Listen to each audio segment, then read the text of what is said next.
Tua palavra é luz no meu caminho, luz no meu caminho. Caríssimos irmãos e irmãs, que bom te encontrar nesta sexta-feira, a primeira sexta-feira do mês, desta 8ª semana do tempo comum.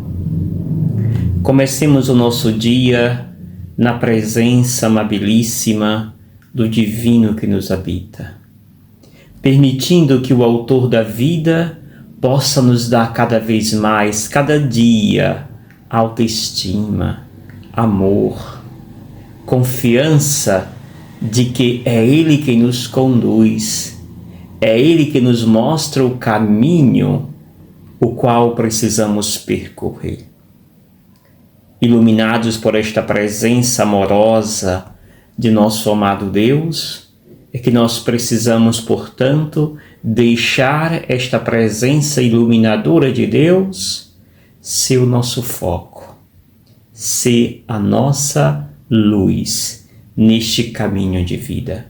Inspirado no Sagrado Coração de Jesus, possamos assim deixar-se revestido por esta presença misericordiosa e amorosa que é própria do coração de Jesus. O texto que hoje nos é dado pela Igreja é Marcos, capítulo 11, versículos 11 ao 26. Tendo sido aclamado pela multidão, Jesus entrou no templo em Jerusalém e observou tudo. Mas como já era tarde, saiu para Betânia com os 11. No dia seguinte, quando saíam de Betânia, Jesus teve fome. De longe ele viu uma figueira coberta de folhas e foi até lá, ver se encontrava algum fruto. Quando chegou perto, encontrou somente folhas, pois não era tempo de figos. Então Jesus disse à figueira: que ninguém mais coma de teus frutos. E os discípulos escutaram o que ele disse. Chegaram a Jerusalém. Jesus entrou no templo e começou a expulsar os que vendiam e os que compravam no templo. Derrubou as mesas dos cambistas e as cadeiras dos vendedores de pombas. Ele não deixava ninguém carregar nada através do templo. E ensinavam o povo dizendo: não está escrito, minha casa será chamada casa de oração para todos os povos? No entanto, vós fizestes dela uma toca de ladrões. Os sumos sacerdotes e os mestres da lei ouviram isso e começaram a procurar uma maneira de o matar. Mas tinham medo de Jesus, pois a multidão estava maravilhada com o ensinamento dele. Ao entardecer, Jesus e os discípulos saíram da cidade. Na manhã seguinte, quando passavam, Jesus e os discípulos viram que a figueira tinha secado até a raiz. Pedro lembrou-se e disse a Jesus: olha, mestre, a figueira que amaldiçoaste secou. Jesus lhe disse: tendes fé em Deus. Em verdade vos digo, se alguém disser a esta montanha, levanta-te e atira-te ao mar, e não duvidar no seu coração, mas acreditar que isso vai acontecer, assim acontecerá. Por isso vos digo, tudo o que pedirdes na oração, acreditai que já o recebestes, e assim o será. Quando estiverdes rezando, perdoai tudo o que tiverdes contra alguém, para que vosso Pai que está nos céus também perdoe os vossos pecados. Palavra da salvação. Glória a vós, Senhor. Estimados irmãos e irmãs, Jesus traz aqui vários temas importantes para o nosso crescimento da fé. Jesus está catequizando os seus discípulos, cada um de nós, nesse itinerário que está fazendo em Jerusalém. Começa apresentando Jesus ali no templo, que sai, vai a Betânia, depois retorna novamente ao templo. E nesse intervalo, Jesus, diz o texto, teve fome. Aqui aparece a história da figueira, que em Marcos é apresentada em 2 momentos. E neste primeiro momento, Jesus, tendo fome, vai ao encontro desta figueira, ali encontra somente folhas. E então Jesus amaldiçoa esta figueira, que ninguém mais coma dos teus frutos.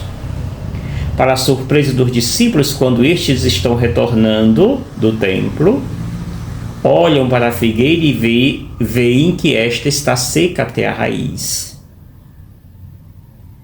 E Pedro diz: olha, Senhor, como está então esta figueira. Mas antes disto, acontece aquilo que Jesus expulsa do templo todos os vendedores, os cambistas, e recorda: a casa de meu pai deve ser casa de oração, e não um antro de ladrões. É claro que é uma denúncia muito séria, e por isso mesmo os judeus começam a tramar a morte de Jesus, porque este fala a verdade, porque este não admite o plageio da fé. Sim. E aqui, nesse episódio, nós podemos perceber que é a história prática daquela figueira. A figueira tinha apenas folhas, não tinha fruto. A fé, ela pode ser levada para 2 caminhos. A fé verdadeira, aquela que me leva a dar fruto, ou seja, me unir a Deus, e aquela fé da aparência, aquela fé que muitos por aí apresentam, uma fé de pessoas piedosas, de pessoas que parecem imaculadas, de pessoas que têm uma pele, uma capa muito bem piedosa, muito bem religiosa, mas que atrás daquela capa tem desgraça, apresenta desgraças nas suas ações. Ou seja, esta árvore é esse tipo de pessoa que usa da fé para se dar bem. Ou seja, apresenta uma capa, mas eu não sou essa capa. Por baixo dela tem a verdadeira pessoa, que nem sempre condiz com a capa que eu apresento. O que é muito perigoso na ótica de Jesus. E isso ele condena justamente, expulsa do templo esse tipo de pessoas que vivem esta fé. E por isso mesmo Jesus será ameaçado. O que Jesus apresenta como modelo para a nossa fé? Que não é esta árvore. É justamente o contrário desta árvore. E aí então Jesus vai dizer que o que ele quer, o que ele exige é justamente 3 coisas. Jesus exige que nós sejamos homens e mulheres de fé. O que é a fé? E esta fé vem justamente na resposta que Jesus dá a Pedro, quando Pedro testemunha que a figueira está seca. Jesus diz para Pedro, diz: tendes fé em Deus. Em verdade vos digo, se alguém disser a esta montanha, levanta-te e atira-te no mar, e não duvidar no seu coração, mas acreditar que isso vai acontecer, assim acontecerá. Jesus nos ensina o caminho da fé. Qual é o caminho da fé? O caminho da fé é eu desejar alguma coisa. Desejando essa coisa, eu visualizo isso que eu desejo. Desejo a cura de uma doença. Eu me vejo curado. E ao me ver, eu vou ao encontro daquela imagem que eu vejo da pessoa que precisa ser curada. Depois, eu visualizo esta pessoa que precisa da cura. Eu visualizo ela sendo curada. Eu visualizo ela alcançando a graça. E nada está duvidando disso que está acontecendo. Ou seja, para que eu alcance a graça da fé, é preciso que eu elimine a dúvida interior. Se eu peço uma coisa a Deus, mas no fundo eu penso, isso não é possível, não vai ser. Agora, se eu peço algo a Deus e ao pedir aquilo, a minha fé é tão grande que eu já me vejo curado, eu já me vejo sendo atendido naquela minha necessidade. Eis que a graça vai chegar, porque não houve dúvida dentro de mim, mas apenas positividade. E é esse o caminho que indica Jesus hoje. A segunda coisa que ele nos pede é a fé, e a fé é alimentada pela oração, diz ele. E a oração só tem resultado, diz ele, a terceira coisa, se nós perdoamos mutuamente. Se nós perdoamos, ou seja, liberamos o nosso coração de toda inveja, rancor, falta de perdão, e preenchemos da beleza da fé, da presença de Deus pela oração, perdoando mutuamente, eis que aqui a graça se realiza plenamente. Portanto, caríssimos irmãos e irmãs, o que nos exige Jesus é que nós não sejamos árvores de belas frondagens, de apenas folhagem, mas nós sejamos árvores que dê fruto, ou seja, que faça esse percurso que Jesus nos ensina. E assim, certamente, alcançaremos as graças que necessitamos no caminho. E eu te abençoo em nome do Pai, do Filho e do Espírito Santo. Amém. Gratidão. Obrigado, Senhor, porque és meu amigo.